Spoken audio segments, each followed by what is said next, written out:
इसका domain a log a, log of a to the base b, तो domain के लिए क्या तीन चीजें, a greater than 0, b greater than 0 और बी नॉट इक्वल टू 1। तो यहां ए या नहीं है, ये तो ऑलवेज पॉजिटिव होगा, है ना। सिर्फ उसका वो नंबर निकाल दो जिसके लिए वो 0 होता है।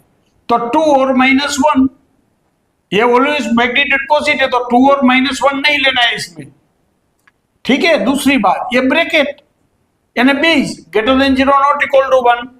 अच्छा, ब्रैकेट की वैल्यू 0 से बड़ी यानी 1 होगी, लेकिन ब्रैकेट की वैल्यू 1 लेनी नहीं है। इसका मीनिंग कि ये ब्रैकेट के अंदर जो x है उसकी वैल्यू क्या होगी, 2 या तो 2 से बड़ी, यानी x is greater than equal to 3/2।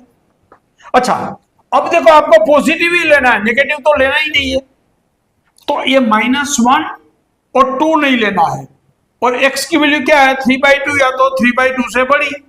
तो 3/2 टू 2 यूनियन 2 टू इंफिनिटी 2 नहीं लेना है, इसलिए ओपन। धन्यवाद।